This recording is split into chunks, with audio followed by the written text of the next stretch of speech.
conversations between faith, labor, and environmental groups about what the future looks like and how can we have a future that is just, that is livable, and that is equitable for everyone. And it was great, but it was inside of a high school, so not quite as fun as this, so this is great.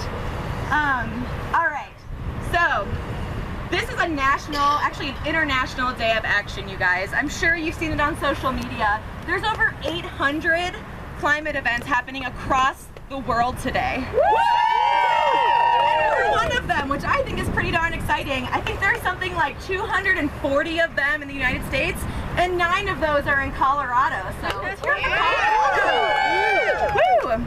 I really can't think of a more fitting state to have a lot of these events happening. Colorado is definitely on the front lines of climate change. Our West has literally been on fire all summer, and we've had some of the hottest days on record. On top of that, every summer, since I've lived here at least, has been hotter than the last one. And that's gonna keep happening unless we do something big. We literally have to change everything. And in order to do that, we're gonna need everyone, which is why I'm so happy to see this big of a group here in Colorado Springs today. So high five the person next to you for climate action. Awesome, thanks y'all. So, in order to change everything, like I said, we're gonna need everyone. It's gonna be you and me. We're gonna need unions. We're gonna need faith leaders. We're gonna need people who work at Martin Drake to help us figure out what's next, because the future isn't a just future if we just retire coal plants and move on to the next thing, all right? We have to make sure that we're not leaving anybody behind when we move towards this new future. And so that's why we're out here today, to say that we're gonna stand in solidarity for a new future. Some of you have the signs, clean energy jobs now. Woo! I'm pretty sure that's the future. Yeah. How many of you guys have heard about the Colorado Energy Plan? Woo! All right, so if you haven't heard about it, Xcel Energy, the largest utility in our state, just retired 2 of the biggest coal plants in our state, just 50 miles south in Pueblo. Yeah! Woo! It is a big deal. It made national news because it's one of the biggest, best examples yet that we have of retiring coal and replacing it with wind, solar, and battery storage. And it's a huge deal. And you know why they did it? Because people. Because people power. Yes. Woo! Yeah. Woo! The other reason they did it is because it's more cost effective. Money talks, and coal is more expensive than wind and solar these days. And so now not only do we have the people power at our back, but we have the economics at our back. So now is really the time to rise to make this better future happen. So thanks so much for being here. We've got a couple of speakers that I want to introduce. They're gonna help us remember why we're here and where we're moving next. As you can imagine, Martin Drake, it doesn't belong in a downtown area, am I right? Right, yeah.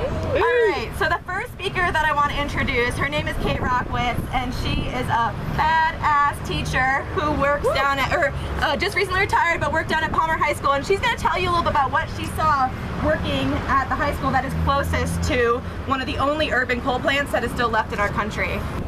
This plant behind us has been spewing poison for a very long time. And in doing that, it affects the kids' lives at my school and the people that live down here that are being taken advantage of, and they're polluting the air. And I had some students last year in particular that, you know, you kind of, well, you love on all of them. But the ones that suffer the most are the kids with asthma. And the air, they're spewing SO2. And no level of SO2 is acceptable. It's not acceptable at all. And they are blatantly polluting our area. And when they do that, I have students that have to stay inside so they can be treated for their asthma attacks. I have students that have to stay inside because the air is not a good quality for them. So they can't play with their friends, they can't participate in sports, they miss school because they have asthma attacks and they're sick. And because they're sick and miss school, they fall behind. And students, high school students, freshmen, okay, I specialize in freshmen, and I love their zany squirreliness, and they suffer. And because of this coal plant, they are limited And we do not want to limit our future. And when they're here spewing SO2 and saying it's acceptable levels, they're taking away the future of our community. And these kids don't get to play. And what the hell is that? And it's not okay. And so as a teacher who loved my job more than anything, okay? It's time for younger people to take over. I want you to know that these kids need your help and they need your voice. And even though these guys have been stuck in an archaic form of energy, okay, everybody makes mistakes. We need to give them the opportunity to back up and reassess the problem and do renewable energy. It is cheaper, and my tax dollars, I want to save them. And it's time for us to use our voice, not just for our pocketbook, but for the kids. And if you saw them every day and the looks on their faces when they can't hang out with their buddies, it's traumatic. And if you've seen a kid having an asthma attack, it's torture. And my daughter has asthma, and it's not something you want to see. And the more they spew, the rate of asthma goes up, up, and up. It's gone up 300% in the state of Colorado in the last 10 years. Okay? That's not okay. So use your voice and fight to shut this down and bring in renewable, sustainable energy now. Woo!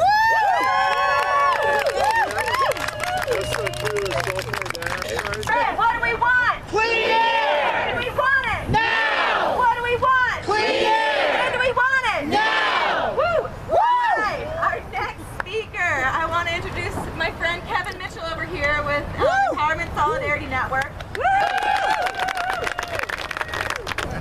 Like I said, I didn't come here as an expert or even an activist within the realm of my issues. I must admit that it's always been in the background of what I fought. Because as a black male, I'm always cops, Nazis, racists. It's on the forefront of what I have to fight to survive. But then the reality hit, because I live around. When I had to blow my nose and black mucus came from my nose, and when I coughed and my phlegm was this horrible, ridiculous color. Loss of energy when I went out to work or do extracurricular activities, or when I'm out trying to do activities. It dawned on me that that is just as important as dodging the cops to survive, because they're chasing my health. If I'm not healthy, I cannot fight against any social injustice. Yeah. So it dawned on me, it is a black problem. Because like I said, I was like, man, black people got more to worry about. But I'm here to tell you it is a black problem. It is a human problem. Yes. Yeah. No matter what you look like. Yeah. That's why it takes, like Anna said at the beginning, solidarity. Yeah. We must all stand together to make a brighter future, a healthier future for our children, for ourselves. Yes. You feel what I'm saying? Do you hear what I'm saying? Yes. Because it is criminal for them to keep this open for profit while the people that live around it suffer and maybe eventually die from it. That is criminal. What do you call that? That is called murder, folks. Yes. That's not less than the verbiage on it. It is murder. Even though it may not be a bullet to your brain or a knife to your stomach, it is murder. They are taking away your health. They are snuffing away your life every single day, every second of the day, every minute of the day. Not just your life, but your kids. Not just your kids, but your pets. I know we got dog lovers, cat lovers, all kind of animal lovers here. They are trying to take us all out, and they do not care, because guess what? Because they get a profit for it. Because I tell you what, if they had to live right by it, it'd be closed already. If the 1% lived right by it, it would be closed already.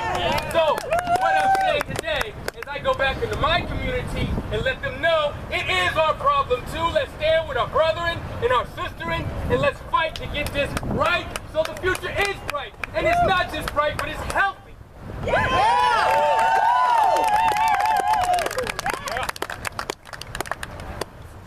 So as I go back into my communities to stir it up, because I plan on it, those that know me know I like to stir it up. Yeah, you know.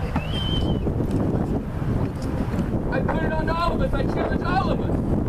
Let's all go back to our communities and stir it up, because this park should be full today. You know what I'm saying? Because you can fight for your life, but if you have no place to live, it makes no difference. You feel what I'm saying? So let's fight for Mother Earth. Let's fight for our city. Let's fight for Mill Street, all the streets around it, all the way up north. Because you know what? The wind blows and everything carries. You feel what I'm saying? Yeah. So in solidarity today, let's not just march and hold signs. Let's take it back to anybody that will listen and those who won't listen, and tell them Martin Drake needs to be shut down and on to the next one. And we need to have a plan for the future. Yes. That is not just for profit, but it uplifts people, it uplifts their health, it uplifts their family and their way of life. Quality of life, people. All power to the people, y'all.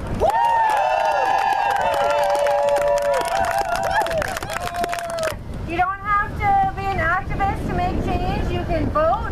You can email your city council reps. There's so many things you can do without even leaving your house.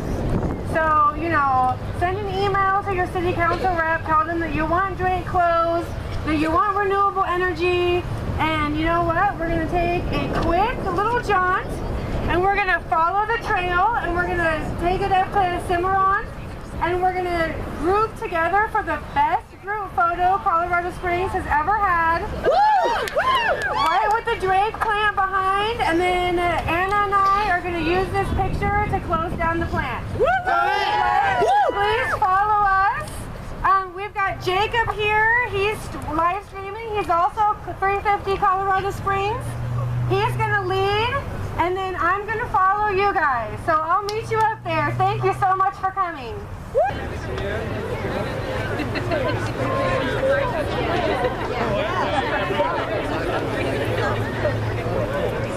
All right, everybody, follow Jacob. Right this way.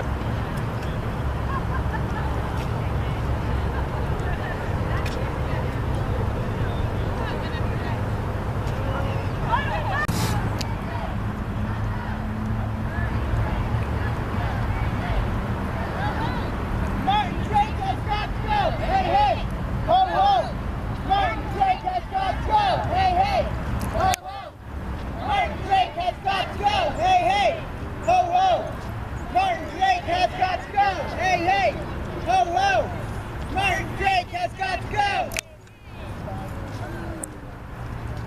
What do we want? Climate justice. When do we want it? Now. What do we want? Climate justice. When do we want it? Now. What do we want? Climate justice. When do we want it? Now. What do we want? Climate justice. What do we want it? Now. I was late.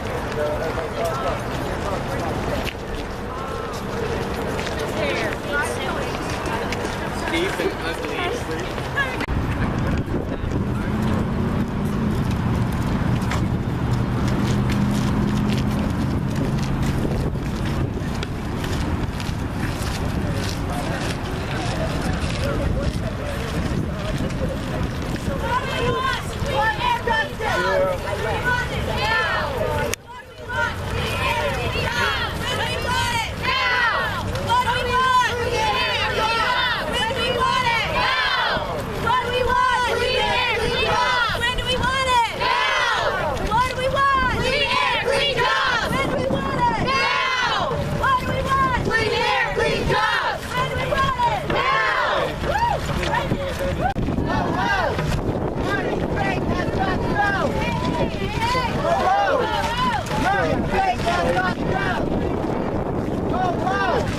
Martin Drake has got to go! Hey, hey! I don't know. Somewhere where there's Martin Drake has got to go! Okay, everybody, stop right